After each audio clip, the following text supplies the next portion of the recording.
Hey gang, Jim Farmer here. It's November 10th and welcome to the Castaway podcast. Right now we're looking at the room which we're doing the podcast in. It's the bar area, Castaway Man Cave back here. And you guys are going to get a good look at that. And in the background of what you're looking at during the podcast, you're going to see some more of the Man Cave. So I thought I'd give you guys a quick tour of the Man Cave and just give you an idea of what it looks like. You kind of see this kind of background when you're watching the podcast, but I'm going to walk you through it here. This is where I hang out. This is the Man Cave. This is where I spend a lot of my time during the morning and the evenings. But I'm walking you into the billiard room here, and since it's Veterans Day, I wanted to show you guys real quick some of the things that I have in here from my time in the service. You know, there's a lot of veterans out there that have a lot of memories and a lot of memorabilia from their time in the service, and some pack it away, and then some display it. Since I was in 20 years, I had quite a bit of memorabilia, and I had this big old pool room here. A lot of walls in the pool room, nothing to put on them except maybe some pictures, so I thought I'd display some of my stuff. And in the military, we call this the I Love Me wall. So I'm going to walk you through it right here real quick and just show you a few things about my military career. I was in the Navy from 1982 to 2002, and real quick, there was right here is some medals. I was a distance runner. I ran for the Navy. I ran marathons on a Navy's marathon team, and we did that for probably close to 10 years, and accumulated a lot of medals and plaques and ribbons and things of that nature, and had a lot of good times running distance races. And so right here, this right here is an F-14 Tomcat, and I worked on the Tomcats for maybe about 6 years while I was in the Navy and stationed out at Miramar, California. Over here is an F-18 Hornet right there. I worked on Hornets for probably about 12 years, and in various places. I worked on them out in California, and then in Louisiana, and then here again in Georgia. That K-bar knife was given to me by the Marine Corps. I worked in a Marine Corps unit here at Dobbins Air Base, and when I was departing, they presented me with that K-bar knife at my departure, which I always thought was pretty cool. This is all my, just about all of my honorable discharges here. Those two pictures up there were taken 20 years apart. One in 1982 when I joined the Navy, and the other one in 2002 down in Key West at my retirement ceremony. So that's the two pictures there. A few here. This was my boot camp picture in San Diego in 1982. Went on to Memphis, Tennessee. That was taken in Memphis in '83, where I went to aviation school to be an electrician, and that's the first jet I ever worked on, was that A4 Skyhawk in the background. Moving on over, that flag right there, this is a shadow box, and this flag right here was flown over the USS Arizona in Hawaii. Before it was flown back to the States, it was flown over the Georgia Capitol for a day, and then it was flown down to Key West and presented to me during my retirement ceremony, and I'll probably be buried with that flag. A few other things kind of proud of is this is my warfare wings. I was a warfare specialist, an aviation warfare specialist, and that's from those wings right there, and that's something that I qualified for in the Navy, and it took a lot of time to get. Over here, you know, got my last marathon that I ran in. This cup right here is from 2004, and that was the last Blue Angel marathon that I ran in and competed with the Navy's marathon team in that race. Right there's a couple Tomcat pictures. This was a painting that was dedicated to the Tomcats when they retired, I believe in 2006. And I had spent 5 or 6 years working on the Tomcat, and so I thought that was a pretty interesting painting, so I bought a print. That's a wooden plaque that was what made for me a few years back. I always thought that was pretty cool. Up there in the right-hand corner were the 5 aircraft carriers that I served on. And that's those aircraft carriers right there on the wall. I still remember every one of them. The first one was USS Carl Vinson. The second one was the USS Ranger. The third one was the USS Nimitz.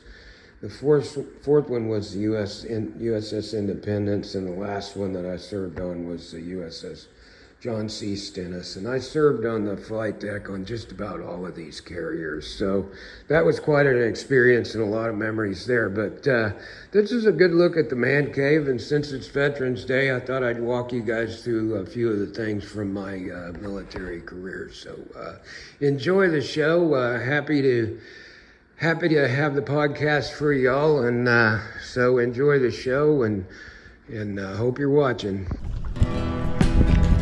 Nice.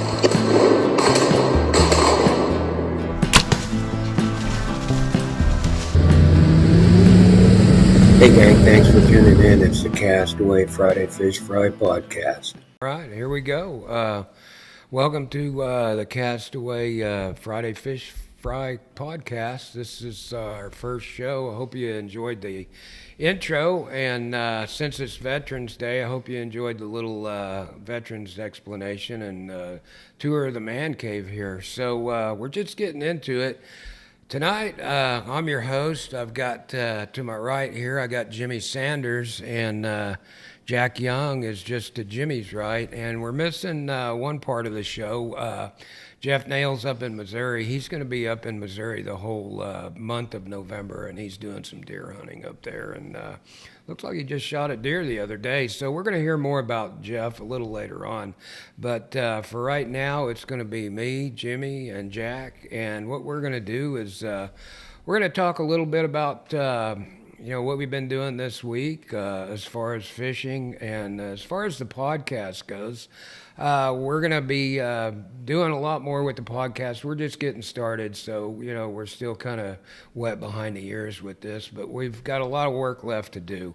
As far as the intro goes, if you like that intro in the video, the guy that gave us the little duck video, his name was Jamie Thomas, and I appreciate that, Jamie, because as soon as you posted that video and I saw that video, brought back a lot of old memories of duck hunting. I used to do just what you guys were doing out there, and really enjoyed the video, so I just wanted to put it in our intro, just a few seconds of that in the intro, and I really appreciate you posting that little video and bringing back that memory for me. But that was our intro video.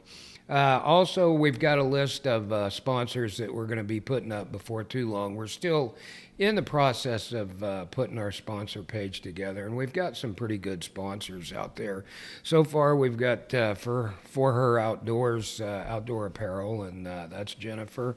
We've got Rob and Spot Choker over there. We got LJ and Corey and Lanier Baits and Lanier Jim Fishing. We've got Trickster Baits. They're going to be coming on board before too long, and each one of those sponsors of ours, they're going to be on the show at some point, and we'll get a chance to sit down and talk to them about their products, and we'll be talking about their products also as we go along in the show. So we've got all our sponsors down, and there's a couple announcements that I wanted to make. One of them is a free kids seminar that we've got coming up, and that's going to be over at the Legacy Baptist Church in Dallas, Georgia, and that's going to be November the 18th at 8 a.m. in the morning. And we've probably got about 7 or 8 guest speakers there. Jimmy, you're going to be there, and yep. Jimmy's going to be talking about some things that he does, specialties. What is it you're going to talk about, jerk shad fishing, mostly. Okay, jerk shad. Yeah. So that's right up Jimmy's alley. If you don't know Jimmy, well, he's the jerk shad specialist. And I'm going to be talking about something. I think mine's going to be topwater and spy bait. Not much topwater and spy bait going on in the wintertime, but I'm still going to talk about it. And I'll talk about a few other things too. But we've got a really good lineup, and it's all free, and we like to target the high school kids and the junior high kids and the fishing teams, and even the smaller kids. If you wanted to come out to the seminar and you've got a kid or you're a kid, just bring mom, dad, somebody out there to sponsor you, and come to the church and come to the show. I'll be there and be more than happy to meet you and say hi. So that's another thing we've got coming up. As far as the podcast goes, a little later on, I don't know if you follow me on Facebook, but if you follow me on Facebook, Lisa and I, our next endeavor that we're doing is we're going to go on a duck hunt. And so far, we've got our shotguns. We've went out and practiced a little bit. And man, I got to say, I used to duck hunt a lot of years ago, and things have changed a lot. Back when I used to hunt, I had a Remington 1100 3-inch Magnum semi-automatic, and it weighed about, 40 pounds. So now I've got a Beretta that weighs probably about 3 pounds. So things have changed a little bit for shotguns, but we're going to do some duck hunting, and Lisa's never shot a duck. I've shot a few, so I'm going to kind of help her a little bit, but our idea is to film the duck hunt, and we've already got some footage of going out and shooting skeet, and we're going to do more with that. But we're just going to kind of follow along on the podcast with our duck hunt, and hopefully that we'll have something real good for you in the near future. We've got a lot of special guests too. Just a minute to talk about some special guests. Just a couple right off the top of my head. Bill Carson from Hummingbird, he's going to be here, and he said that he'd come and talk to us a little bit about Hummingbird. And I've known Bill for a lot of years. We used to striper fish on the same tournament trail together, and Bill and I have been friends for years. And really looking forward to having Bill come out and chat with us about some of his excursions and Hummingbird, give us the latest on Hummingbird and that kind of stuff. So Bill's a good friend of mine. He's going to be out here. I think we've got a few others. There's none that I can think of right off the top of my head, except for our sponsors. But we've got more people coming out, so we should have a pretty good show for you throughout the winter. So that was some of the announcements. I think we're going to make another trip down to Venice. Jimmy, did you want to make another trip to Venice in the Depends on when you're going. early spring, I guess, like we did last year? I could probably have my arm twisted. Okay, well, there we go. We'll probably put another group together to go down to Venice, Louisiana.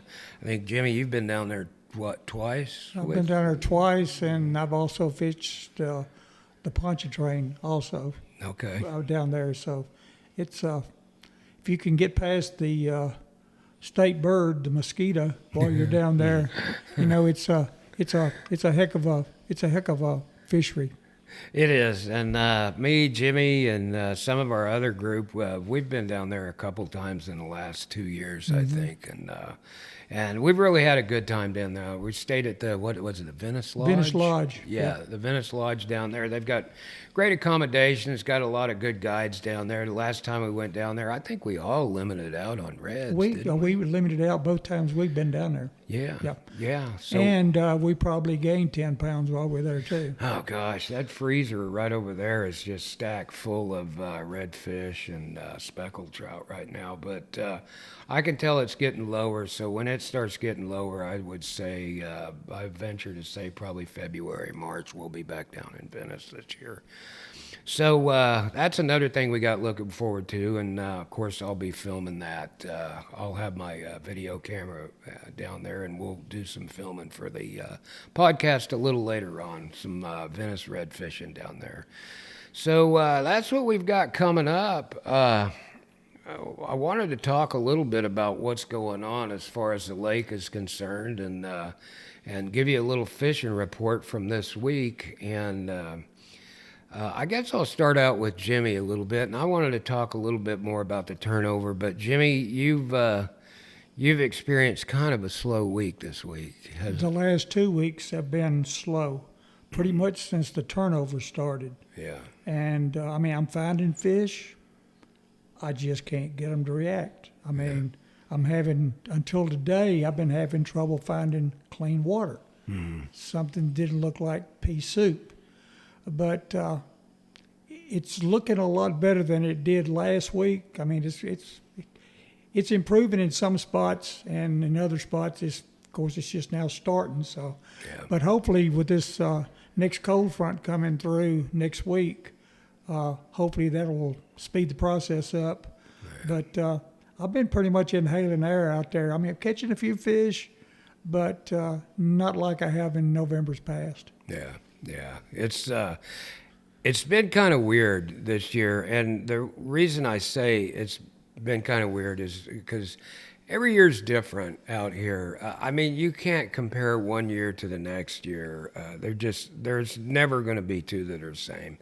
And so I've been going over a little bit of my history, my logbooks going back a few years, just to see what the turnover was like in 2002 and 2001 and 2000. And you know, it just goes to show that this year has been kind of weird because we've kind of been through the turnover for the past few years. First, second week in November, usually the turnover is over, but it's not this year. And it really begs the question, why is this year different? Why is the turnover not completed now? Of course, it's a little warmer now than it has been in past years. In past years, we've had a little cooler weather around this time in past years. But I wanted to tell you guys something that I've noticed that's been going on here, and I think it's kind of contributing to the turnover, or what we're calling the turnover. And the lake is turning over and the creek's turning over. I'll give it all that. But here's another thing, is looking right out here at the cove. Now, I'm right on the water here, and I'm looking out at the cove. And the water's receding every day. I mean, every day there's less and less water underneath my dock, and I've had to move my dock several times. But what I'm noticing in the cove is what's happening is as the water is pulling back, as the water's receding out, I noticed right out here in the cove, as the water pulls out, as the water goes down, as the water recedes, it's pulling just a little bit of this. It's kind of slime, and it's coming off the bottom, and it's kind of a film that's being pulled out into the creek, and that's attributing to the color of the water. And you know, a lot of us are thinking, hey, that's turnover because it's cloudy back here. But it's not necessarily as much turnover as it is some of the silt that's coming back into the water. When the water is receding, it's pulling just a little bit of silt away from the bank as it recedes. And you can see right out here in my cove right now, there's a slime coat on the top of the water, and that's moving out. And what that's doing is it's going out into the bay, and it's going out into the creek. And I think that's contributing to the color of the water, is just because the recession is so fast right now. If you look at how quick the water's receding and how much they're moving the water out of here without any coming in, you're going to see that there's this little film of silt that's just getting pulled into the water, and it's floating on top. And then what that's doing is it's mixing. And so out here in front of the cove, out here in front of our little cove and out in the bay, we've just got a kind of a messed up situation. And I think, to answer my own question, I think that some of the water recession and the speed of the water that's going down is causing some of the prolonged turnover looking water in the creek. And I would say that some of these feeder coves, these little feeder creeks that are coming into the creek, are probably attributing to that a little bit, because we've got a little feeder creek right out here. Never stops. It's coming from an underground spring, and so it's always moving a little bit of water in there into the lake. And these little feeder creeks like that, where you've had a lot of silt built up, like ours right out here, with these little feeder creeks, you get a lot of silt that come through there, and then as the water recedes, it's pulling that silt into the creek. So I know it sounds kind of weird, but that's my explanation of why we're still seeing a lot of this turnover, dingy-looking water in the creek. So, I actually saw that today in one of the big pockets I went in. yeah, It actually looked like a mud line. yeah, I mean, it wasn't a real heavy mud line, mm-hmm. but it was, you could see the difference in the color of the water. Yeah. And also the water out in front of it, it's like we were talking earlier before we started this. I dropped a shaky head down and it disappeared 2 foot under the surface. Mm-hmm. So it was pea green soup and a mud line all in one little bay. Yeah, So, you know, I think I think that's part of it. I'm just like, when I'm going out into the creek every day, I'm looking down and I'm looking at the watercolor, and I keep expecting this darker, richer, the kind of watercolor that you'd see in November, December, January, the wintertime.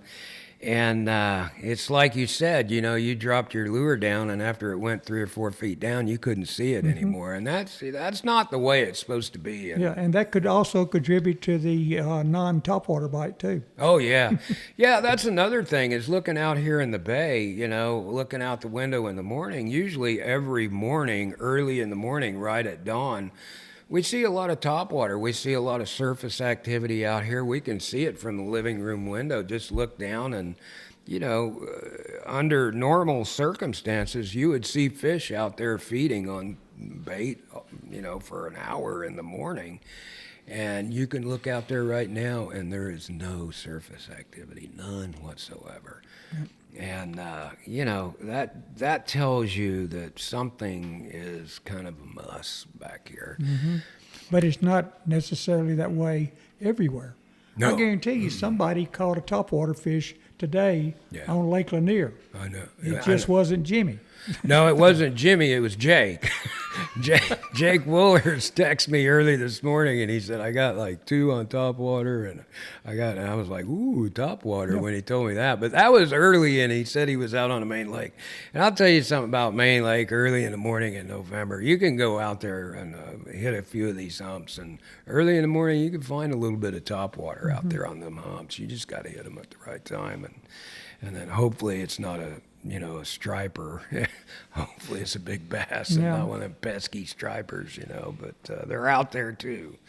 But Jake told me he caught a couple on top water this morning, which made me throw a little bit of top water today. Oh, I threw it too. I mean, I threw topwater, I threw a riser, because most of the day I didn't have any wind today. I mean, it got up a little bit this afternoon, but when I first got out there today, there was no wind. So I threw the riser a bit.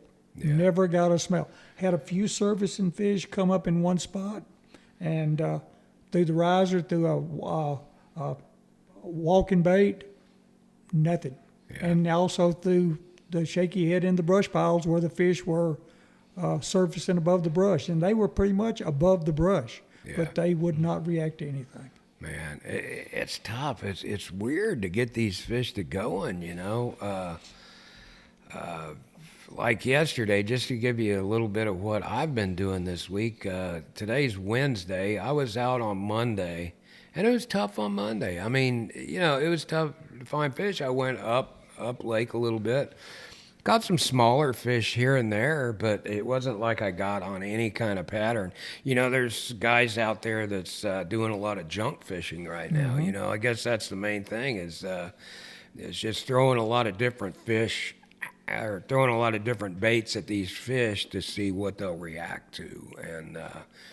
And it could be anything, really. I mean, it could be a spinner bait that has like some big blades on it that make a lot of vibration, to get the fish's attention and get them to react to that. But I really haven't been having much luck with any kind of moving baits this week. Monday was slow day. Tuesday, I just decided, you know what I'm going to do?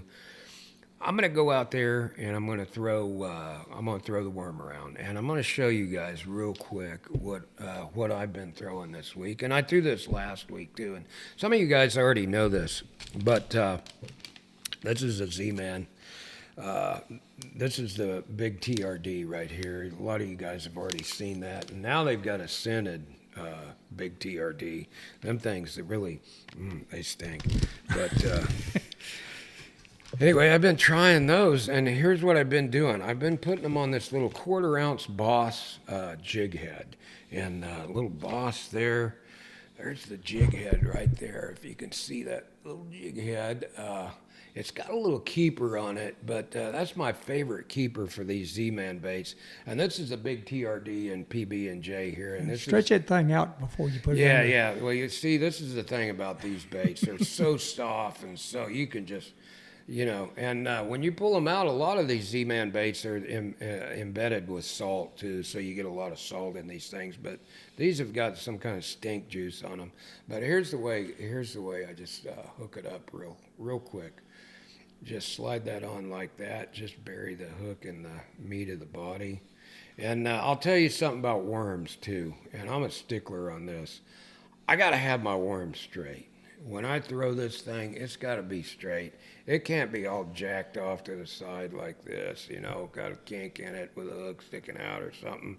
I'm kind of a stickler when it comes to these baits. So I got to have this worm like really, really straight. Well, you get a more natural fall that way too. You do, and when you're bringing it in too, it doesn't. If you've got this worm straight, it doesn't tend to want to windmill or spin when you're bringing it in. And a lot of times I won't say a lot of times, but sometimes when I'm bringing this bait in, the fish will chase it. If it's doing a whirlybird, they're probably not going to chase it very long. But if it's coming straight in and the tail's wiggling a little bit, when I'm bringing it in, a lot of times the fish will chase it down and they'll hit it like that. So that's another reason to keep that worm straight. But this is basically what I've been using for the last 2 weeks, that rig right there. And I'm using it on my spinning reel. And I've got 12-pound braid on there, I think, and an 8-pound fluorocarbon leader that's about maybe 5 or 6 feet long. But what I've been doing is I've been targeting these underwater points. I haven't really targeted shallow fish. A lot of the casts that I'm making are in 20 feet or more right now. And it really, really, really helps to find brush that's in 20 plus feet. If you've got some brush piles that are holding fish in 20 plus feet, let's say out on the end of Rocky Point or something like that, if you just set up and just fan cast around those areas where those brush piles are, the fish are going to be one of two things. They're going to be ranging out around the brush pile looking for something to eat, or they're going to be tight in the brush pile.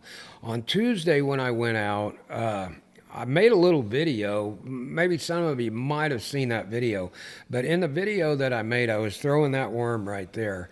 And I was targeting brush piles, and a lot of times in the video, if you watch real close, the fish that I caught actually hit the bait whenever you can see me kind of working it through the brush and kind of popping it over the structure or the brush or whatever it was. It was probably a combination of rock and brush, but every time I did that on Tuesday, the fish were right there in the brush. I mean, they weren't around it, looking around. They were physically in the brush, and you had to run that worm through that brush to get them to react to that worm. They were just tight in the brush on Tuesday.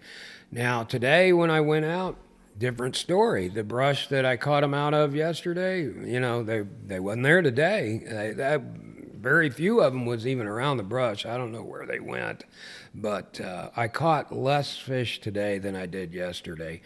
Another thing that I did today that I didn't do yesterday was yesterday I focused on the front half of the creek. So I thought, okay, well, that's okay, and I got some pretty decent fish. If you've seen a couple of those pictures, there were 2 that were pushing 4 pounds in that group of fish.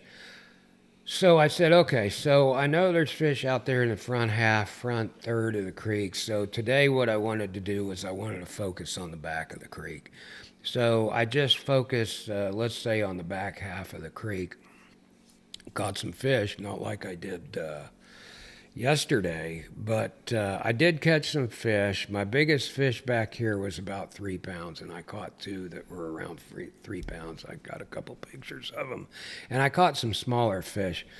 Numbers wise, I caught probably about 14, 15, 16 maybe in the front of the creek yesterday, where today I think I caught maybe 5 or 6 fish in the back of the creek back here working around. So, that just goes to show you fishing for me was better in the front of the creek than it has been in the back of the creek. That's where your cleaner water's at.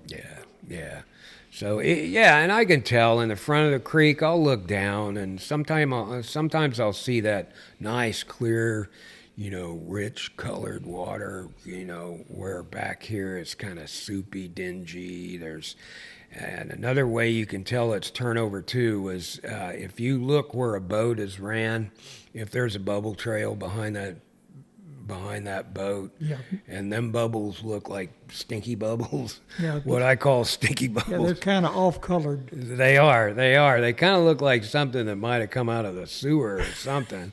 I mean, but That's pretty much what you're getting. You're getting stuff off the bottom of the lake. Exactly. Yeah, silt, sewer. Who knows what all's down there? But anyway, when the turnover happens, why it just does one of these numbers, So a lot of that stinky, nasty stuff that's been sitting on the bottom all summer has decided to come on up and say hi. So, you got a lot of these bubbles that are kind of nasty looking in the areas that's turnover. And you can see that, when I'm out fishing, I'll look down and I'll see all them nasty greenish, brownish bubbles. And you're like, oh, what is that? Somebody just flushed a toilet. And it's like, that's turnover. That's just kind of what it looks like.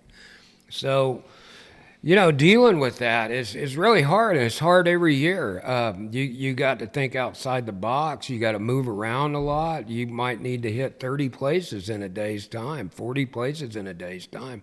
Just keep moving, If you stop off at a place and it doesn't look good, the water doesn't look good, make a couple casts, It doesn't mean the fish aren't there. It just may mean that the fish aren't active. So, what I do is I pull up to a place, make a few casts. If I don't feel good about it, the water looks bad, I'm going to move on. And that's kind of the way I've been catching my fish. Is I've been shopping around. How many stops do you think you're making a day, Jimmy? 4 or 5 hours that I'm out there, Yeah. probably 30 or 40. See, yeah. And I mean, that's not as many as I'm usually hitting when the good topwater bites on. When the good topwater bites on for, say, maybe a month ago, it's 50 or 60 spots. Yeah. Now, some of them may be a repetition, but still, you're running and gunning 50 or 60 different spots, or like now, maybe 30 spots. Yeah. And you were talking about a while ago about how this the turnover looks to us. Just think how the fish feel about it. Yeah, I don't think they're very happy about it. At least when I catch them, they're not very happy about something. I guess it's that. Yeah, well, they get over it. I mean, they get to go back and do it again, so that's the good thing. Yeah, at least they're not like transferred over into Lake Crisco or anything. Right, They get no. to go back home. No. So anyway, it's not been a real productive week, but I have caught a few fish, and like I say, I'm just kind of like stuck on the worm right now. A long time ago when I was in the Navy, we had a guy in the Navy. His nickname was Stuck On. It was actually Stuck On Stupid, but we called him Stuck On, just to kind of shorten it up. And that's kind of the way I am about the worm right now. I'm stuck on the worm. I'm just thinking a lot of these fish, I was talking to Jimmy earlier. I don't know that we were recording, but Jimmy was telling me with his forward-facing sonar, I was asking him what kind of position most of the fish he's seeing, what kind of position they're in. And he told me that most of them have been oriented to the bottom. Is that right, Jimmy? Yes, or just off of it. Yeah. Definitely in the lower half of the water column. Okay, when you see them in that lower half like that, that just tells me that I'm going to be targeting the lower half, and that means that I'm going to be throwing things like worms and jigs, and maybe even dragging a swim bait or something like that, really close to the bottom, Or maybe a crankbait. or maybe a crankbait. Even though I threw a crankbait this week, and it's like, where did the crankbait bite go? I don't even know if they still eat crankbaits on Lanier. It doesn't seem like they do. I don't generally throw it a lot this time of year. I generally throw it more in the Cold. January, February, March, Yeah. when the crawfishes first start getting active and crawling around on the bottom. But Yeah. I don't. And plus, it doesn't do any of my arthritic wrist any good throwing a deep diving crankbait for 6 or 7 hours either. So No, I know, and that's the thing is when you get to be Jimmy's age, dirt. and old like that, and I'm kind of the same. We're kind of looking for ways to ease our pain when we go out there and fish because something's going to hurt. There's going to be some joint. I don't know. You've had several joint replacement surgeries, and Yep. I have too. Jimmy's like my litmus test here. Jimmy's like, what, about 10 years older than I am? Yeah, and I've already gone through all this, so I'm the bundle of information that Jim uses before he has a knee replacement or whatever. Shoulder. We shoulder. both had both shoulders. Yeah, I've had done. both shoulders twice. Yeah. Each one of them twice. So see, I've had mine done once, but I got one that's waiting in line to get done again. When you get to be our age, all these aches and pains and surgeries that need to be done, we prioritize them. I've got things that are waiting in line to hurt, basically, and so I've got pain that is just always there. Then I got pain that says, "Hey, I'm just going to pop up one day." Yeah, and that's pretty much all we got to talk about except fishing. So Exactly. So here we are. Now we got a podcast to complain about all of it. So that's kind of the way it is with the fishing front. I can't think of too much more on that, only that I'm going to continue to be stuck on until somebody calls me up and says, "Hey, Jim, this pattern's working real good, like the spoon." Another thing is, right now I don't have any sonar. I'm going to get sonar. As a matter of fact, Lisa told me to go out and get that forward-facing sonar. So I'm going to get it before too long, but right now I'm working without sonar. I've still got mapping, so I got a little something. But anyway, it's been a little bit tough for me because I'm not able to look down underneath the boat and see where the fish are. But that's why I got Jimmy and his electronics. He's going to let me know all that. And we normally pass each other's on the lake at least 2 or 3 times a day. I know, we're fishing it. We're playing musical brush piles out So, there. well, no need going to that spot. Gills has done hit it. And by the way, Gills is what Jeff and I refer to Jim as. Yeah, they call me Gills. I don't know why. I don't have any. You can see there.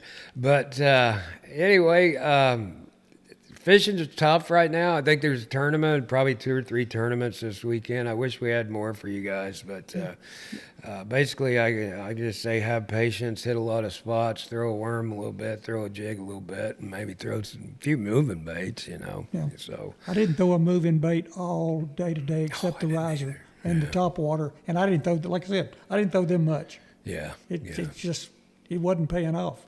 yeah. But then again, dragging a worm wasn't either. So Yeah. it's going to get better. Oh yeah, well it's got to. It can't get much worse. Yeah, so. and you was talking earlier about you was comparing notes from this year to last year and 10 years ago. Mm-hmm. You can compare notes today to yesterday, just like what you just said. Mm-hmm. You 16 fish yesterday, 5 fish today. I mean, this lake, it changes in an instant. Oh, I know. Here's something that happened yesterday and today. So I'm thinking of this one point that's out by the mouth of the creek, and I've been hitting this point. Like every time I go out, I hit this point because sometimes it produces. So I've been at this point for the last week, and it hasn't produced any fish. And so I'm thinking, well, maybe the brush is old, maybe they're gone, But I mean, maybe 3 weeks ago I caught them here. So Monday I go out, I hit the point, not there. And I'm thinking, I need to give this point up, man. It's just not producing anymore.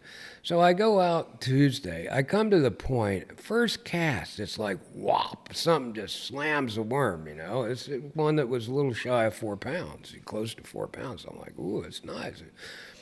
Point finally produced something. Second cast, boom, another one hits the worm. And this is right by a brush pile, too, by the way. I'm just kind of throwing around this brush pile. Wham! Another one hits the worm, you know. And I'm thinking, man, very next cast, smaller one hits the worm. So it was back to back to back. And then on the next cast, it was on its way down to the bottom, and I felt something hit it, and then something hit it again when it hit the bottom, and I set the hook, and there was nothing there. But the point was the point finally produced. Yeah. After like 2 weeks of not producing and me just about saying, I ain't fishing this point anymore. It's dead. Well, there's a whole school of fish there. So I go, what do? I go back there today. I got a beeline. I hope Jimmy ain't sitting on that point. And I run to that point, right? There's Jimmy over there. So I'm like, cool. He probably hadn't fished that point. I pull up there, nothing, you know. So I go on about my business, go back to the back of the creek, and I thought, man, I'm going to hit that point one more time before I call it a day. So I'll haul butt back out there to that point, sit down, hit some wind blowing up on it, you know, and I thought, oh, cool, hit spot lock, bait a cast, nothing, you know.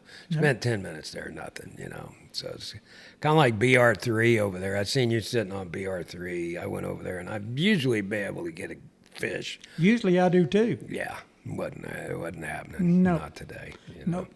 My two favorite brush piles there are conglomerations of brush piles, I would say, have not paid off.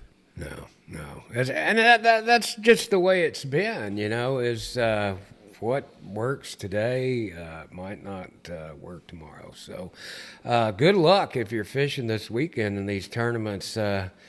It's probably going to still be a little tough, but we got some weather coming in, I think, Friday night. Is that right? Friday night, I think, yeah. And it's supposed to rain, I think, 60% Saturday and maybe a little less than that Sunday, and then cool next week. Oh, man, I'm looking forward to that. I mean, don't get me wrong. These have been beautiful days out here, but it's just that the fishing has stunk, and I think we need a good weather change to kind of I started out this morning with a sweatshirt and sweatpants on, and probably 20 minutes into the trip, I was out of them. Yeah. I mean, it warmed up that quick. Of course, I didn't get on the water till late, but it warmed up quick. Yeah, it's and no wind either. I mean, it was like a mirror out there. Man, that makes it even harder when it's no wind, because there's a lot of moving baits that it just kind of takes out of the program whenever there's no wind. So anyway, hopefully by the time we do the next podcast, we'll have a little better news as far as the fishing front goes. So another thing I wanted to talk about is on the podcast, we're not only going to talk about fishing, but also the outdoors and hunting. And so got Jack Young with me. Jack is one of our co-hosts, and he's also a producer of the show. So Jack, I was going to ask you, tell us some, it's the fishing kind of stinks right now. So tell us the deer hunting is better, you know. I don't know if I can tell you that, unfortunately.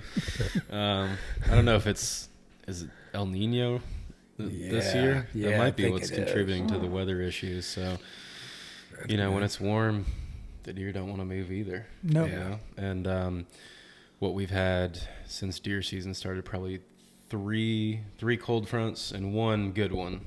This last one, which was right around the 31st, right? A couple days before, a couple days after Halloween. Yeah. And, a couple of those mornings were mid-20s in the morning. Mid-20s, high 20s, and it was great. The deer were moving.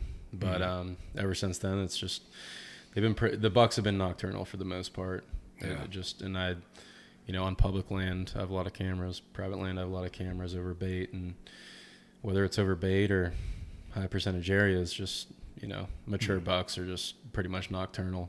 Yep. Now on the doe front, I have a buddy in town, and we've been taking care of the doe population a little bit. So he I'm waiting on my back straps. Yeah, there you go. So he had a nice doe harvest yesterday. We got it on camera, so that's pretty cool. Good. But we're going to WMA hunt next couple days down in Cedar Creek, Middle Georgia. So they're rutting right now down there. I was just going to ask, where are we at with the rut? I mean, is it close, or are we still a ways away? I think we're still a ways away. Here, you're looking at probably maybe a week before Thanksgiving. Yeah. That's usually when it kicks in our area where we live here. Mm-hmm. My son he was sitting in a tree when I left to come over here in Greene County, and they're already chasing there. Really? So I mean, it changes. You can be a few counties east, west, south, or whatever, and it changes. I don't know if it's the genetics in the deer here, whether they're because I mean Georgia's got all kind of. They got Texas deer, Wisconsin deer, Ohio deer. I mean, deer. We've got a douche mixture of all kind of stuff here, so it just depends. But here, the rut here usually kicks in right before Thanksgiving. Yeah. And our little 15 acres we got over on the Chattahoochee River, we'll probably be sitting in the ladder stands probably quite a bit. I may forego some ditch fishing to be sitting in the woods, because I still do it a little bit. I don't do it like I used to, but I still get in a tree every now and then. Yeah. And by the way, I had a doe in my backyard coming up when I left to come over here today. So yeah, wow. Mom had the corn out. Good for her. Yeah, this year running pretty much exclusively cell cameras has really opened my eyes to these cold fronts. I mean, you always know deer move during the cold fronts, but just the percentage is just astronomical. Because when I run non-cell cameras, you pull the SD card, you go through your pictures, and you're like, okay, but you don't really match it. You don't see live weather changing. You know? And it's really opened my eyes this year. These cold fronts. I mean, I had deer chasing. I was in the blind watching deer chasing a month ago from today. Really? Yeah. Just from a cold front. Yeah. You know what I mean? But it's kind of 6th. It's a false premise, but the deer don't know that. Right. Yeah. All that matters is that they're moving. Exactly. They're not going to be able to breed, but they're moving. If they're not moving, you're not going to get a shot at them. Right. That's basically Yeah. Yeah. Jeff had some luck.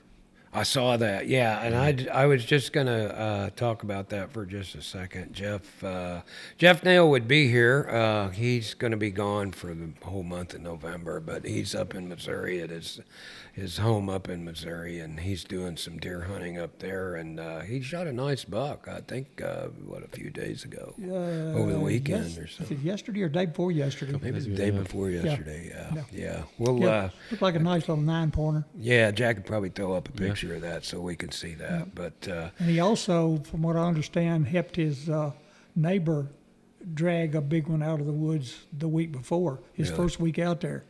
So his neighbor killed supposedly a toad. Yeah. They're probably closer to rut than we are up there, I'm sure. They're full bore probably. Yeah, and I think Jeff was hitting some 20-degree weather his first days out there too, so that's going to help.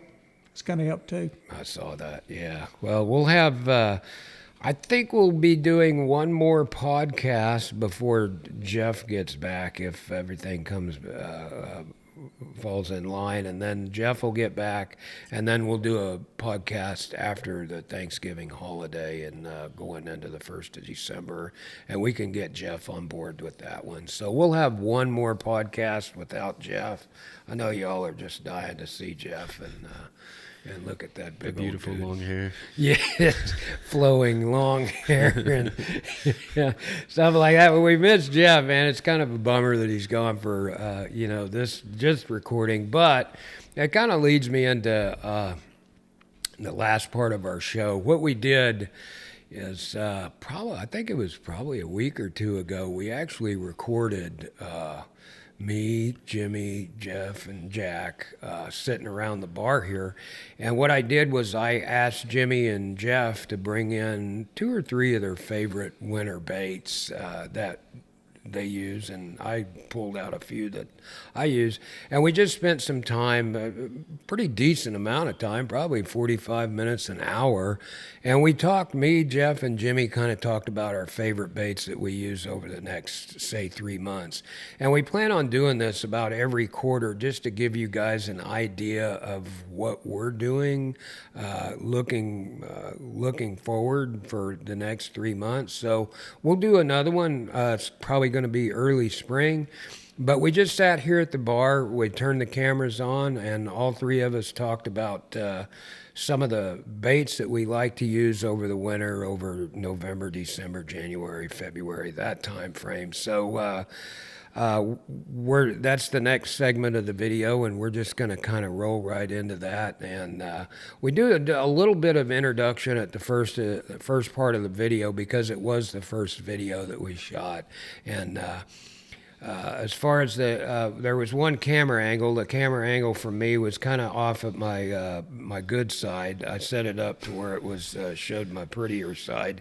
But anyway, it's the content that counts. So even though you're looking at my good-looking mug from the side angle, we've got some good information when it comes to the next 3 months. So I hope you guys enjoy the podcast. We're looking forward to building on what we've already got, and we're going to make some upgrades and some changes and gain some sponsors and get a little better at this as we go along. So here's the next part of it where we're just spending some time talking about some baits. So thanks for dropping in, and thanks for watching the podcast, and we'll see you in about 2 Fridays. Over the 4 of us here, we've got a lot of time on the lake. Each one of us has knowledge in what we do on the lake here. And so what we wanted to do today was we wanted to talk a little bit about what we've got upcoming over the next couple months. Jeff's getting ready to leave for Missouri tomorrow, so we decided to do our recording tonight and just talk about what's ahead of us for November and December.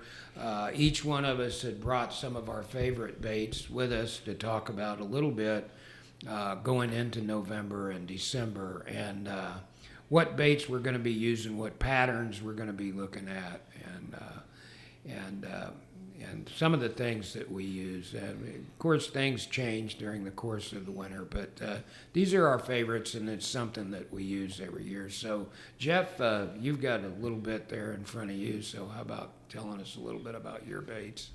So, you texted me today, and you're like, bring a couple of your favorite baits. And I'm like, well, what is Jim going to have, and what is Jimmy going to have? And let me see if I can find something that doesn't fall. Like, I knew each one of you would have your thing, so... I wouldn't necessarily say this is my top 3, but I would say this is my 3 that kind of falls in between the 2 of you. So, I guess I'll start off with the good old-fashioned 3/8 ounce jig with a twin tail. So, as far as the winter goes, as far as the winter time goes, it's hard to beat. If you can find rocks and deep docks, you can sling this and usually get bit. I mean, you may not load the boat every day, but you're going to catch fish on it. And generally speaking, you can get a big one. And then just a green pumpkin with some orange or a brown-based jig and let it rip. So also really good on the edges of the standing timber. A lot of guys do that. I don't do it a lot. I've got something else I do, but I know there are a lot of guys that catch a lot of fish doing that. Just climbing them over the limbs. Climbing over the limbs and right there at the base of the very first lines of trees. So let me ask you this, Jeff. Like, that looks like what, about a 1/2 ounce, 5/8, something like that. What is it? What's the size? So this one, it's a 3/8. It's a light wire hook. Benji Winkler makes these. Oh, okay. That's one of Benji's. That's one of Benji's. So he uses a light wire hook. This is like his finesse one. Yeah. But it's not truly a finesse. It's just a lighter wire hook, and that comes into play when you're trying to set the hook in 30 feet of water. Yeah. You don't have to. with light line and 30 feet of water, you want a hook that's going to penetrate easily, and this does. And I'll either go with a 4 or a 5-inch twin tail, and that's really it. If the fish are on a thinner profile, I'll go with the 4-inch because the flippers are about half the size of these, and they're more they flow a little bit better, and where this is a more subtle. Doesn't have near as much movement with the 5, but this is generally what I'll start with in the wintertime. Oh, yeah, I got you. And let me ask you this. What kind of rod and reel are you going to use? And you said light line. How light do you go with? And what are you using, a medium heavy rod? So I throw this on a 7-foot medium heavy fast. Baitcaster. Baitcaster. Okay, I got you. And the line? 12-pound Sunline. Okay, Sniper. 12-pound Sunline Sniper. So that's a fluorocarbon line. It is. All right. Okay, so basically, you cast it out, you let it fall, let it hit the bottom. You're kind of hopping it, you're going to pulling it, dragging it. I don't really hop mine. I kind of just drag them and pull them over whatever's is down there, and then there's a pause between moving, and you just kind of sit there and wait for something to happen, and then slowly move it again. It's I think a common theme among pretty much all the baits I see on the table is, with the exception of 1 or 2, is we're not talking about fishing anything quickly here for the next, let's say 3 to 4 months. It's going to be slow, and the water temperature drops, their metabolism drops a little bit, but more importantly, their overall speed slows down. Yeah, which makes sense. I mean, their metabolism slows down. And another thing to keep in mind, too, is right now we're going through turnover. And once the turnover is over, a lot of these fish are going to start looking down for their meals instead of looking up. Right. So that's one of the reasons that jig works so well, is not only is it can be an imitation of a crawfish, but the fish are looking down, they're looking on the bottom, and that's one of the reasons that jig, in my opinion, works so well. Right. So it's definitely something to have on the deck from now till probably late February, March, or even. Yeah, I would definitely through March. I mean, because this lake, depending on where you fish in the lake, everything happens at different times. So, the baits that I have out right here, I'll throw all the way really in even April sometimes. You know what? I remember you and I were out, and it was like late spring, early summer, and we pulled up to a point, and I was throwing shaky head, and I think you threw the jig out there and caught like 2 really nice ones right away. This is a bait with the exception of maybe when they're spawning, and then a moment in the late summer when they get really finicky, when the water temperature gets real hot. With the exception of those 2 time frames, this is usually tied on. Yeah. I mean, it's a staple. I'd say 10 months out of the year. Oh yeah, and it's a good little tool to have around on a tournament day too, because I mean a lot of times in your tournaments you're looking for big fish, and it's pretty much everybody knows on Lanier, if you want a big one, good idea to throw a jig just about any time of the year. So. I mean, you're not going to load the boat with it. No. It's not going to be I caught 40 today on a jig, but. Yeah, but you may get that anchor fish that you've been looking forward to. Yeah, quality. Yeah, quality exactly. fish. It's a quality thing. Yeah. So I see you got an underspin there too. I do. I have, this is a 3/8 ounce. Let's see if I can hold it up here. Yeah. That is just a 3/8 ounce spot choker. And this is just the original spot choker. It's not the pro model, with a 3-inch cast Prodigy on the backside. And this is probably my favorite trailer on the underspin bin. They do have a straight tail that'll be out by the time this video airs. That has worked really well on the back of one of these also. Yeah. Called the Echo. So I will probably be rotating between that straight tail and then the Prodigy as far as that goes. Okay. So, but how I fish this in the winter, I'm going to use this in conjunction with the other bait that I have. Yeah. And I'm going to throw it in ditches, and then I'm going to crawl it along the bottom.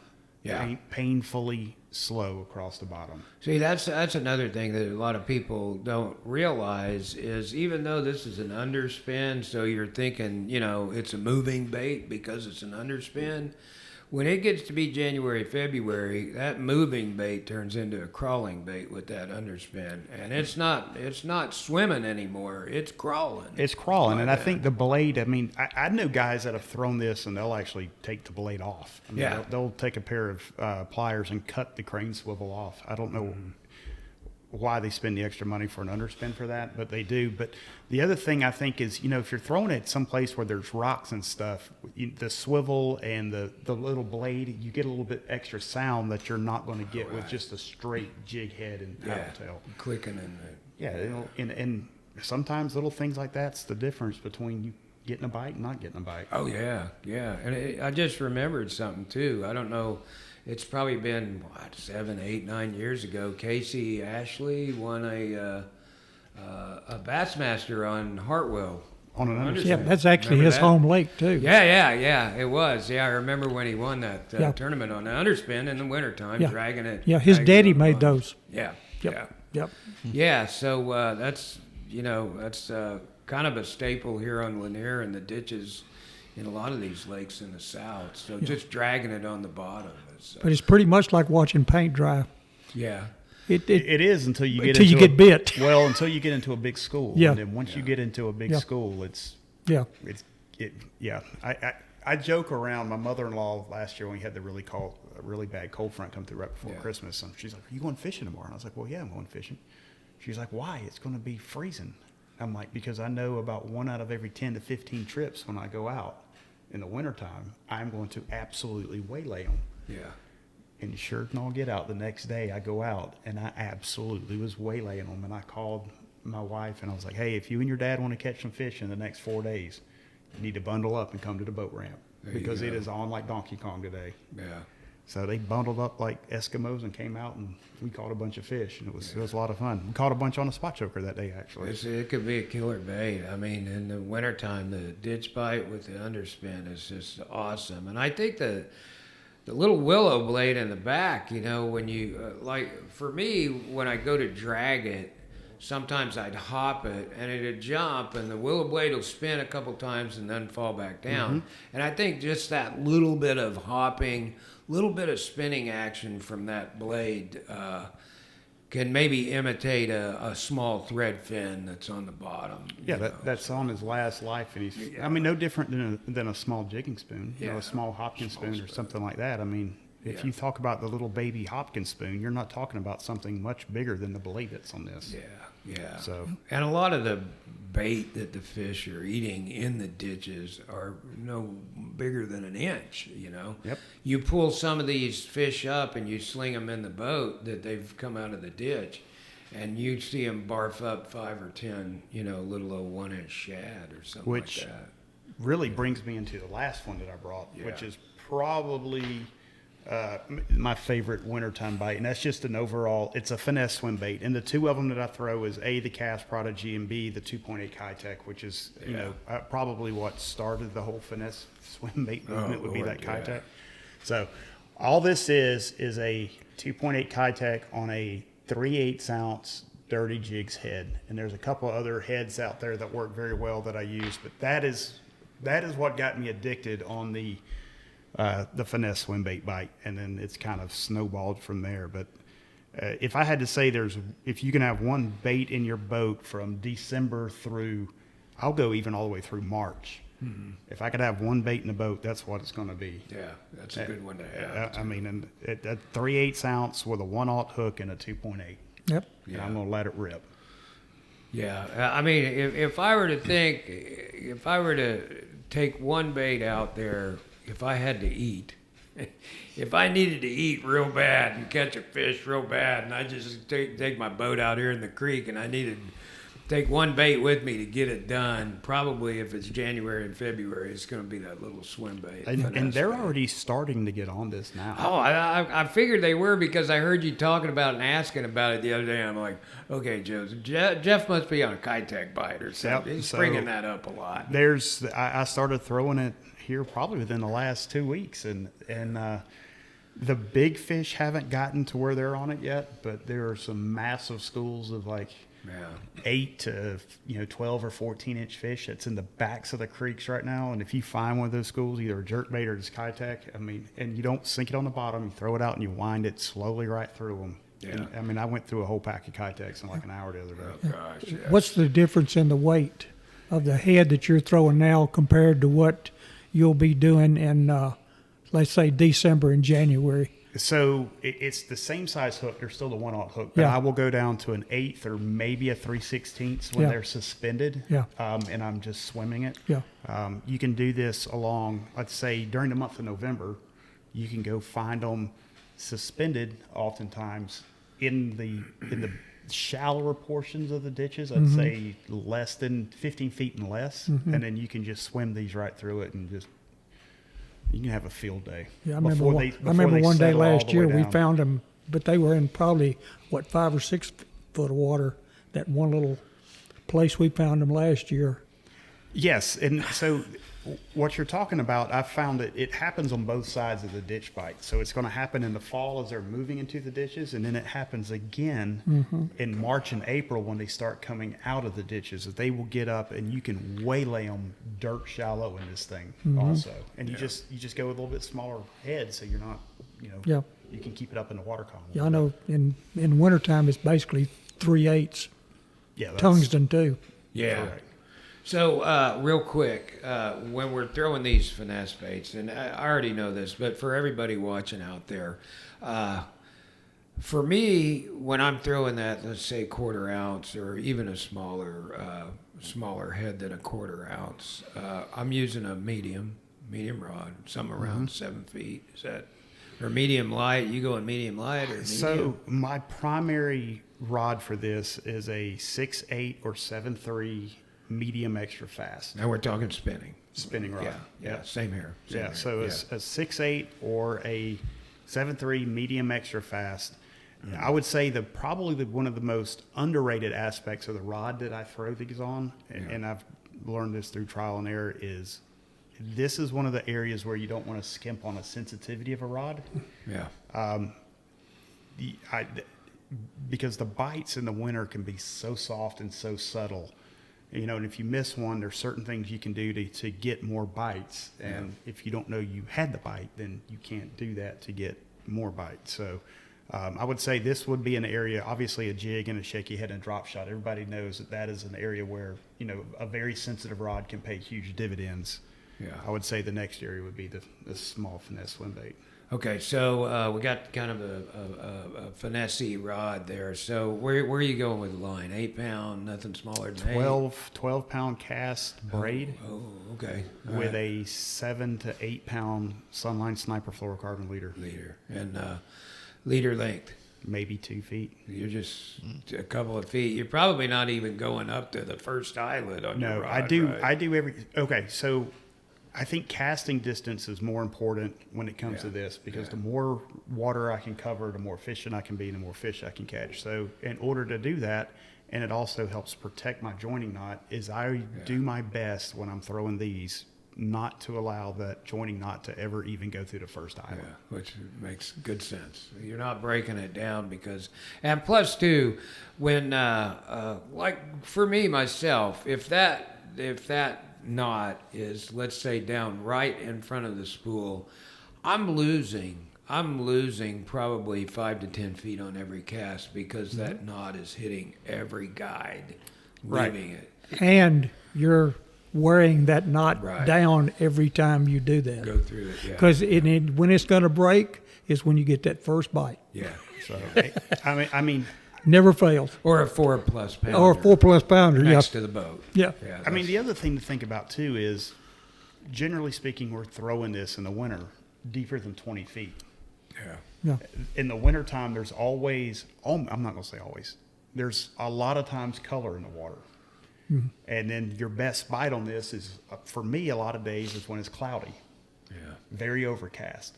So you combine all those together, and the fact that I'm only throwing 7 or 8 pound line anyway, and then the diameter of the braid that I throw is probably close to almost like a 4 pound fluorocarbon. Right. Yeah. Yeah. That the fish isn't going to see it Yeah. at that depth. He can't see it. I got last year I ran out of leader material on a trip one day, and I just started tying it straight to the braid and still caught fish. I did that the other day with a riser bait, which is getting off of your baits. But I broke my leader, and the wind was blowing, and my old fingers weren't working good. So I just tied a polymer knot, put the riser on there, and that's why I was catching them straight cast braid. Yeah, I mean it'll It's, definitely I mean, work. it's like you said, it's about like 3 or 4 pound fluorocarbon as far as diameter. And that Teflon coating, that makes it. Oh yeah. Here we are giving cast a free commercial. Well, I mean, the thing is we're here to help educate and speed up the Yep. learning curve, right? Yep. And I don't know about you guys, but I know there's no doubt that I've caught more fish in the past year because I switched over and started coming off that braid. I mean, I think you were with me last year, Jimmy, when I was throwing this. I don't want to talk about that day. And I went over, no, I'm talking about we were fishing over by the community dock in Young Deer, and I made one bomb cast and fished the entire front of the Yeah. entire dock. Yeah. And I'm not talking about Yeah. the edge of it. I mean, like where all the slips are, the entire length of it in a single cast. Yeah. I believe it. Yeah. I know he made a believer out of me out there fluke fishing when I was with him one day. I mean, he would sit up in front of the boat and just do this. And Well, I'm sitting back with that other braid that I was using at that time and slinging it. Yeah. And he was out casting me, I'm going to say, at least a fourth of what I was casting. well, I think part of that is because your arms are probably about 3 feet long and his are about 7 feet long, Jimmy. That's probably what. It didn't take long to go down that road, did it? No, just kidding. But yeah, Jeff does have bigger, longer arms. So Yeah. that's why he can outcast me because we did the same thing in the boat. Was Jeff's got like the cast line on, and I've got Brand X on, right? Yeah. Power Pro or something like that, and so. He just like launching these casts, and I can keep throwing this Power Pro, and it's consistent, like 20 feet less on. I was throwing 20 feet less on every cast, and so I couldn't admit that Jeff was just outcasting me, so it had to be the line or something. It was rod length size. Yeah, there it is. Yeah. Rod length and them dang long arms of yours. Yeah. But all right, well we got the jig, we got the underspin, and we've got Jeff's little finessey swim bait there, Kitex and cast swim baits. So Jimmy, whenever I text everybody, I said, just bring a couple 3. Didn't I say 2 or 3? Something like that. Jimmy, I saw he brought a whole grocery bag full of stuff over there. So I'm just going to go through a couple of them. I was gonna say, just bring your favorites. You got a lot of favorites, Jimmy. But Jimmy, go ahead and tell us a little bit about what you brought and what you use over the next couple months. Okay. I'll start out with this little jerk bait here. When the fish get in the ditches, first start getting in the ditches, especially early in the morning, and they're shallow in the ditches, this is an excellent bait to use. Okay. I mean, you can throw it all the way to the back of the ditches. You can throw it around docks. If you've got riprap in the ditches, like some of the main lake stuff, you can fish the rock because the water is going to be a little bit warmer around the rock and all. And that's a good fish catching bait for when the fish are starting to get in the ditches. So that, let me ask you, does that sink, suspend? Yeah, it suspends. Oh, it suspends. Yeah. Okay, you might already said that. Yeah, no, I don't think I did, but this is actually a shad wrap. They don't make these anymore. Yeah. But it's a good little bait. I mean, I've caught a lot of fish on them. Yeah. But they don't make them anymore. I think I've got 2 of this color left, one brand new in the box and this one. I think this one's pretty much brand new. But That's got nice iridescent colors on the side of it Yeah. when it turns, rolls. So, now, I think you're going to cover the shaky head, so I'm not going to bother the shaky head. Another bait I like to use around the docks when the fish start getting on the deeper docks when the water cools off is that's a 1/4 ounce. I don't know if we can see this or not. Yep.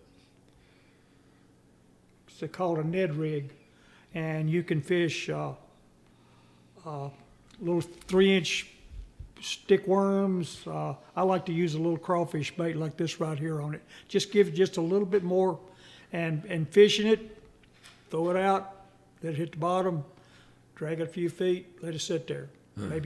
Maybe twitch it, drag it a couple of feet, just like fishing a shaky head, whatever, you know. Yeah, right. Now, the Mickey rig. Yeah. This is a jig head that a buddy of mine makes, so I'm going to give him a free plug, but he doesn't do it for the public. But I get a lot of free jig heads from him. But this is just a 4-inch paddle tail worm. I think this is one of Lanier Baits worms, but I take the paddle off of it. And if you can see, it doesn't take much. Just a little bit of action to make that thing work. Oh, yeah. And this is basically a vertical bait. It's a vertical bait. Yeah. If you got forward-facing sonar, I mean, that helps out a lot doing this kind of fishing. But if you can get on some fish and you can see them on your 2D or your down imaging or whatever, and drop this down to the bottom, then reel it up to just above where the fish are, that thing will catch some fish. And once again, what kind of rod do you use? You use a medium rod, I use a medium fast. spinning? 7. I got some that are 7.2. I've got some that are 7.1, but they're basically medium fast. They're made out of. I've got some custom built rods that a friend of mine made me. I think they're striker blanks. They're basically they're made by the same guy. Well, Gary Loomis. Yeah. It's an offshoot of Gary Loomis's rods. Very sensitive. I mean, you can feel a pebble on the bottom with them. Yeah, yeah. And like I said, really sensitivity is not as important with these right here, other than, like Jeff said a while ago, a real delicate bite. Because a lot of times with these right here, they just load up and you just feel weight. You might feel a slight tick, but most of the time they just load up. They just grab it. Yep. Yeah. The pros use these a whole lot fishing Lake Cherokee a couple of years ago, catching them smallmouth up there. They would find holes in the bottom up there, little depressions and stuff. Yeah. And that's what really got me turned on to it. I said, shoot, they can catch smallmouth with them. We can catch spots down here with them too. So, Yeah. but that's pretty much 3 of my favorite baits. And of course, we got if you're gonna ditch fish, you got to have a spoon. Yeah, I was going to say, talk about that spoon a little bit, Jimmy, because that's going to be really important for a lot of us over the next couple months. I got some that's got colors in them. Then I've got some that are just chrome. I have white ones. I have chartreuse ones.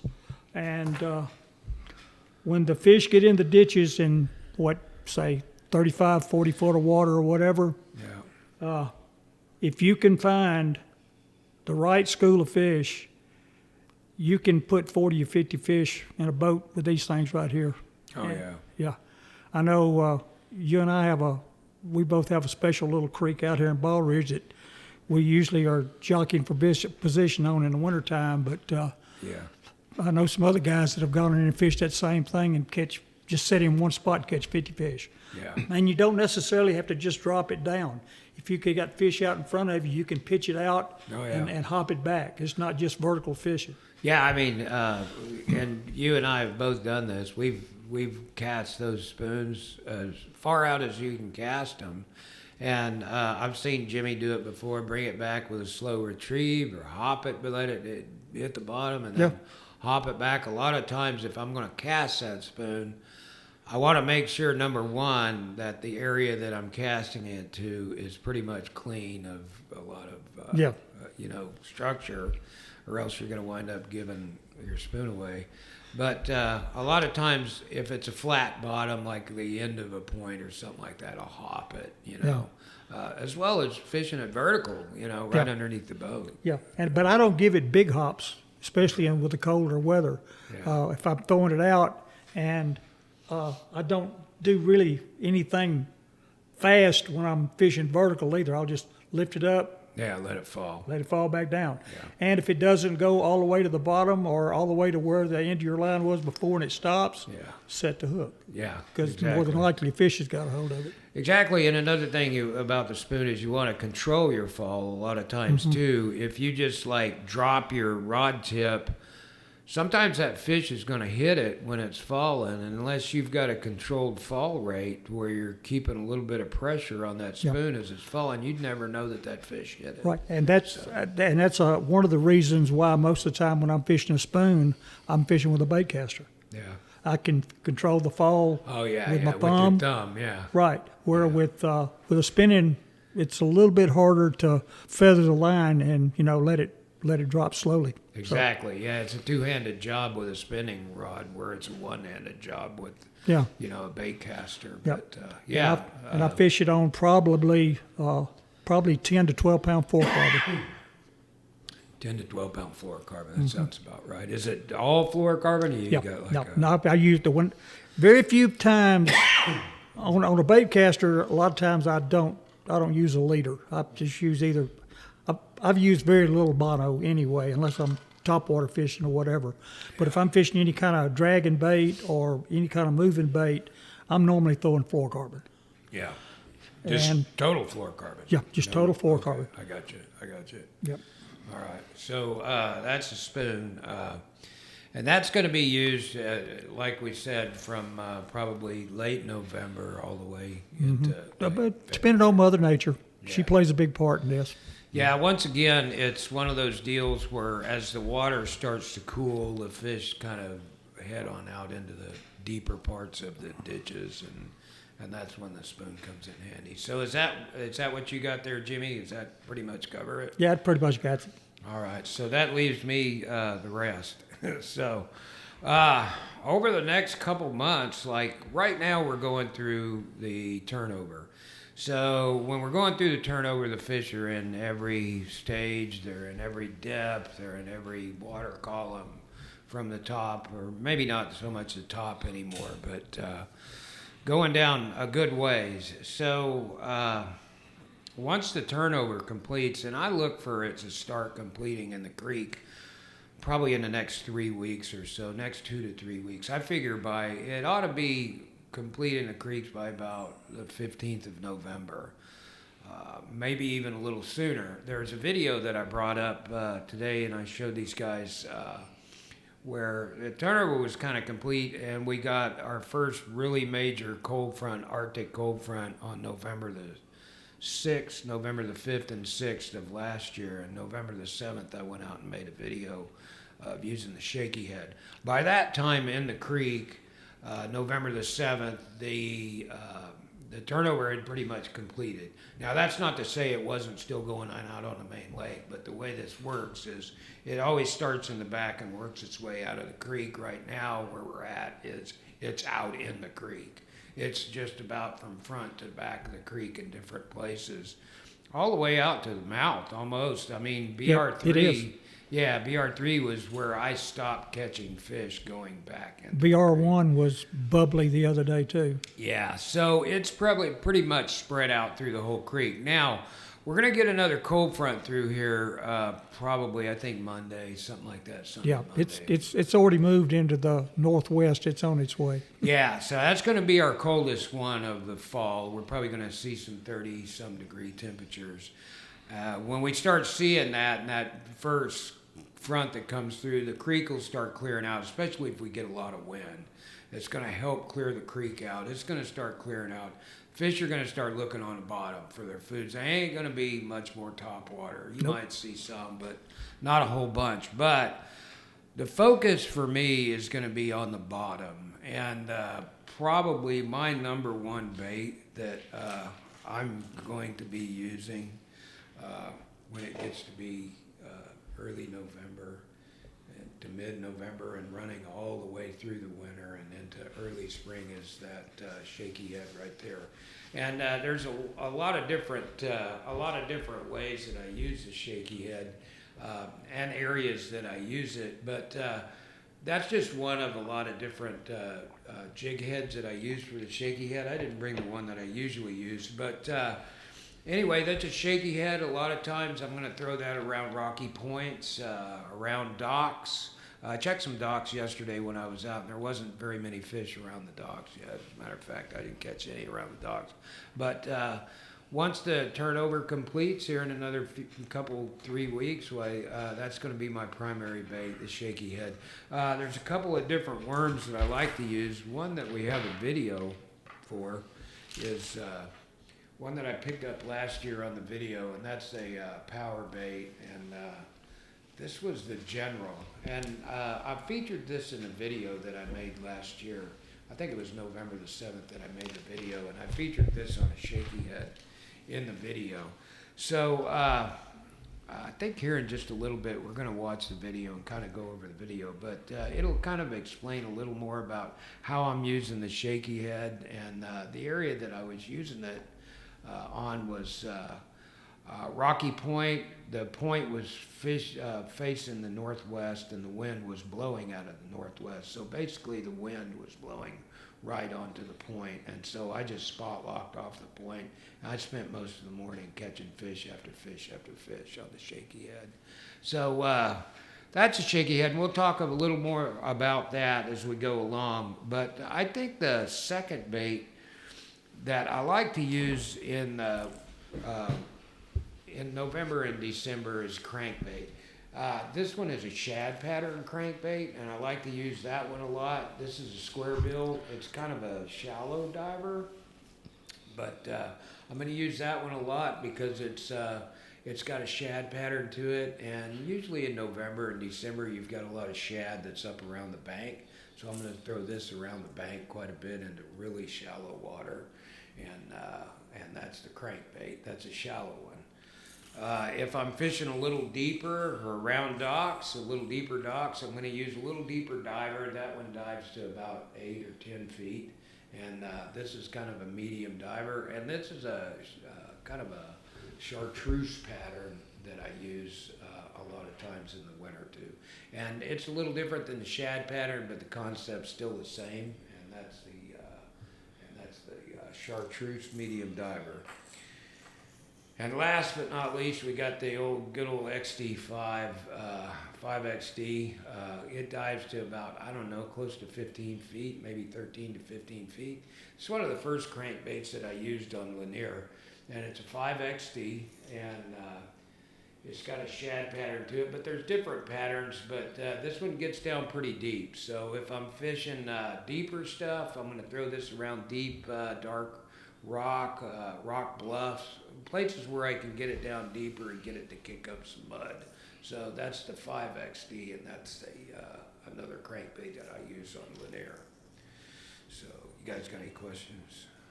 Here we go. No, but I think that also the 5XD you can use very shallow also. Oh yeah, yeah. So that's an extreme. Let's say up to 3. That one's probably the most versatile as we move through the winter, in my opinion. I'm a big fan of it. Yeah. Your December, January time frames. And plus, when you fish it shallow, another thing is these fish, they're kind of in tune to crawfish a lot too. And when you get that thing into the shallow stuff and it starts kicking up a bunch of mud and stuff like that, why it really imitates, more than anything, it imitates the crawfish, in my opinion.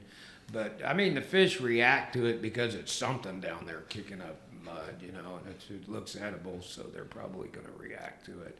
Those have a rattle in them? Yeah. I know yours do. Unless it's balsa, Yeah. it's going to have a rattle Yeah. in it. And I think the rattle's important too. I talked about this in Jack's podcast a little bit. The rattle serves a purpose to imitate crawfish. And when crawfish are climbing on the rocks, they make a kind of a snapping noise or a clacking noise or something like that. And these ones with rattles in them, you can kind of hear they've got a little bit of a rattle, and that's kind of the sound that the crawfish make whenever they spawn and they're going through their pre-spawn rituals on the rocks. They like to make a lot of noise on the top of the rocks. So that's one of the reasons that crankbaits work so well, is because of the rattles. It's just the sound that they make. You know, and the fish, they pick up on that with their lateral lines, and they just kind of move towards it because they think it's a crawfish spawning. So, because I don't think the DTs have rattles. no, they're No, balsa. the difference in the DTs and those right there is your deflection. Once it hits something Yeah. and you stop it, the balsa, it reacts more and comes up a little bit quicker. Backs up, yeah. Yeah. Yeah. You can get the 5XD silent. Yeah, I thought you They could make because a I think silent I've got version. some. Yeah, they make a silent and a rattle. And I think they even make like a maybe two different sounds of the rattle too. Yeah, where they have there's a deeper different one. size in the BBs inside. Yeah. And some of them got maybe one or two big ones, and then you got 5 or 6 little ones in there that gives it more of a, I guess you'd call it a high pitch. Yeah.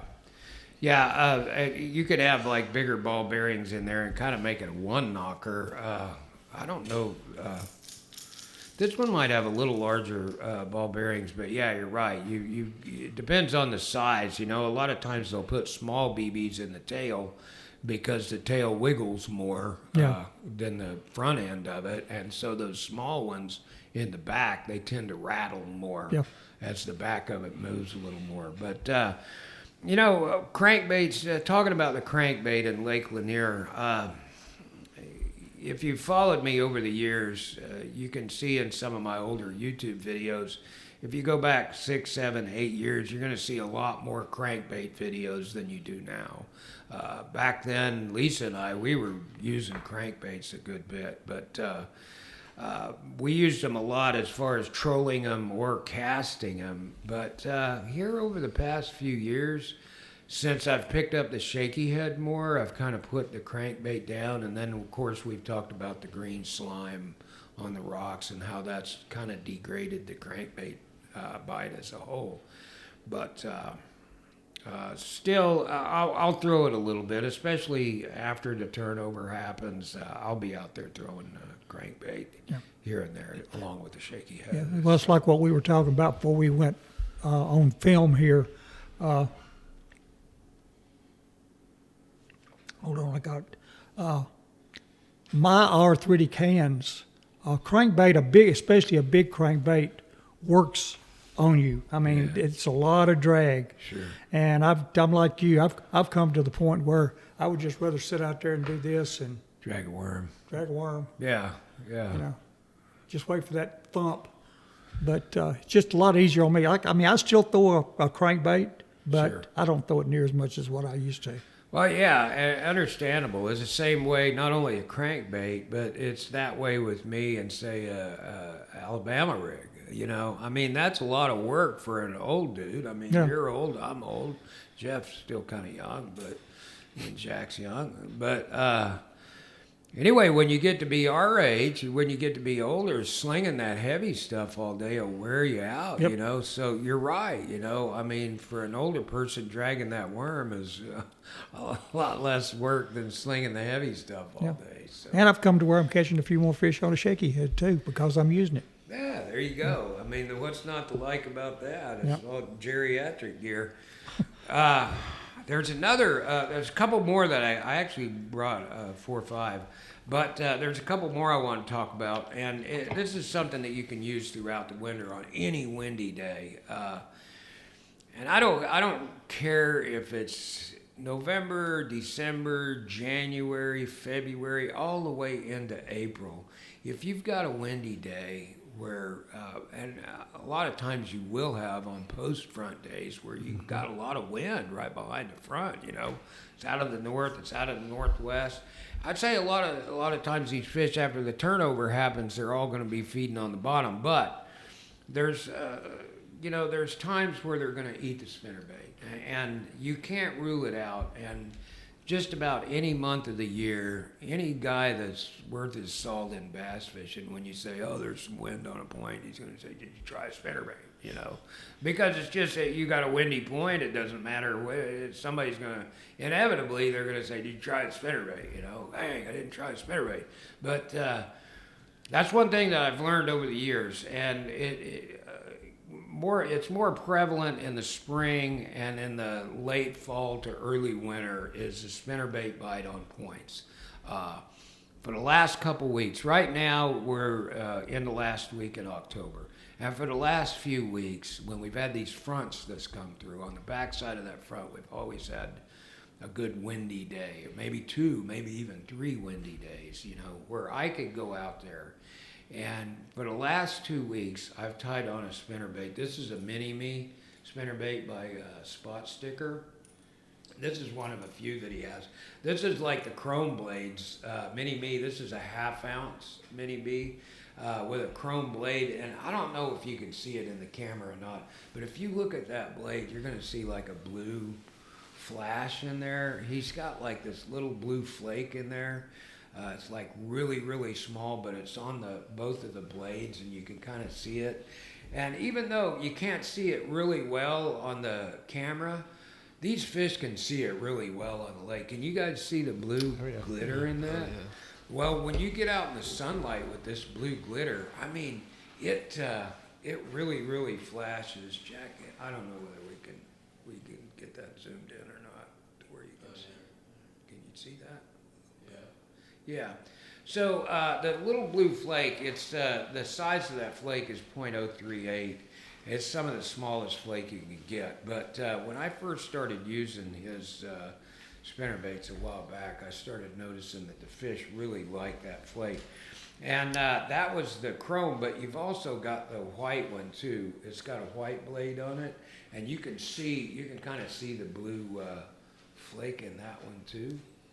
But I don't know, can you see that, Jack? Yeah.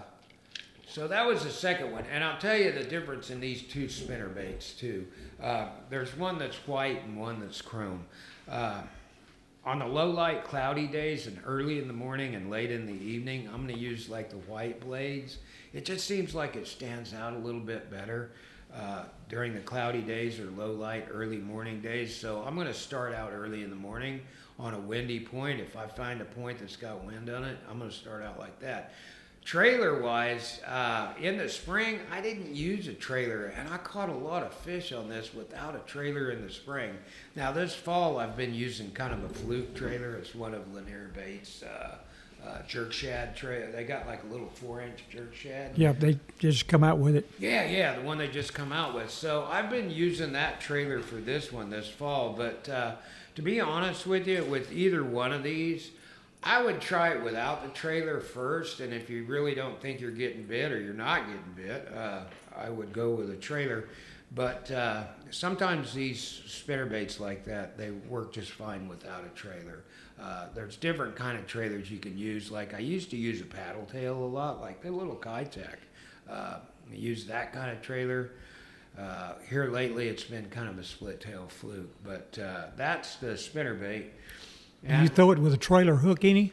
Yeah, I've got some trailer hooks in the boat, and every once in a while I'll put one of those on. They start short striking or whatever. Yeah. If I don't feel like they're really getting, or they're short striking just this by itself, Yeah. or I'm getting a lot of bumps, or it unloads a lot, like the fish is coming up and swirling and it unloads or something, then I might put a trailer hook on it, or I might put something else on it to see if there's any kind of difference in the reaction. Yeah. But really, to be honest with you, I think that the spinnerbait is something that's like largely overlooked a lot of times when the wind's blowing. And to be honest with you, the week after last, I hadn't been throwing the spinnerbait much, and I watched Dana Smith's video, and Dana Smith was catching them on a spinnerbait. I'm like, dang, I should have been using a spinnerbait, So as soon as I tied one on last week, I started catching fish on it, on a windy point, backside of the front. So, that's kind of one of those things that you need to keep in the back of your mind and kind of keep on the deck. So, and then last but not least, Jeff's already talked about it, and that's the little old Kitech. I'll be using that little finesse Kitech a good bit over the next few months. But I think that's kind of the main things that all of us are going to be using.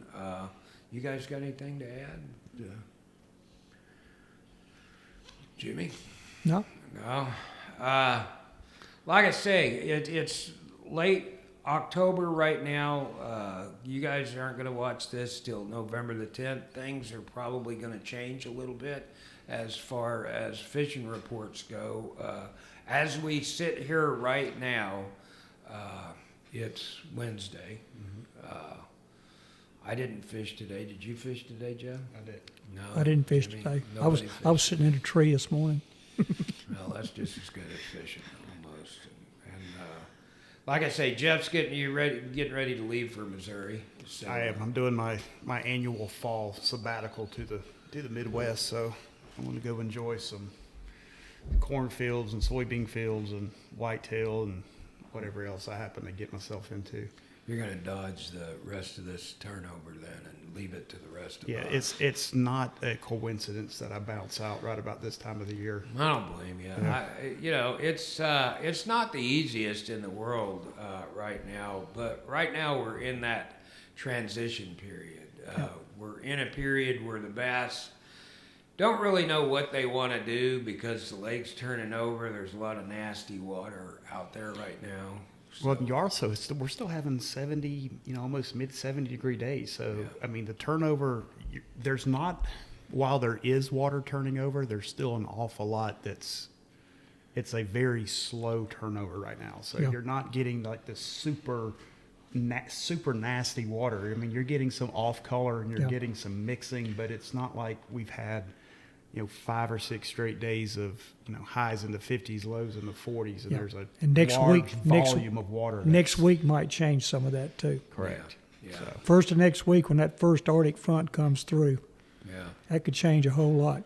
So I'm really not worried about being out there a whole lot right now. I'm taking advantage of being able to hunt with my son some now. He's on some off days, and we don't get to spend a lot of time together. So I'm taking advantage of that and going sitting in a tree. And if I kill something, okay. If I don't, that's all right too. yeah. now that being said, like you mentioned it earlier, the whole lake doesn't turn over at once. No, No. So you can stay ahead of the turnover and fish like the south end right now, while the north end's doing more turnover. And then as it starts to work south, then you just flip flop and go fish Go up north. north. So I mean, Yeah. you I can had- get away from I it. had somebody tell me the other day they thought it was mostly over up north. I'm not really sure about that. Laws of physics say otherwise. Yeah, Well, the best thing to do is move around. Yeah. Find the good water. You're going to find bad water, but you're also going to find good water too. So, like the day before yesterday, I can't remember. I started out at the mouth of Ball Ridge, and I worked my way all the way up to Vans and hidden points and going inside the mouths of the creeks, say 6 Mile and Young Deer on the way up. But I didn't go back in any of the creeks because I would figured it was kind of like Ball Ridge. The further back you got, the worse it got. So I just kind of stayed out in the main areas. But like I say, you're going to find good water and you're going to find bad water. But right now is not the best fishing in the world, if you ask me. no, it's not. And like I said, that's why I'm not really worried. I mean, usually I go into DTs if I ain't out there 3 or 4 days a week. Yeah, I know. I'm not really worried about it right now. Yeah, I hear you, and it's going to take some time for all this to clear out. But you picked a good time to head up north. But when it does clear out and the ditch bite gets rocking, Oh yeah. I mean, if you would have told me 2 years ago, before I moved back, that I would be looking forward to the mid-December bite on this lake, I'd have laughed at you and thought you had lost your mind and wanted to know what you were on, because it was some pretty good stuff. Yeah.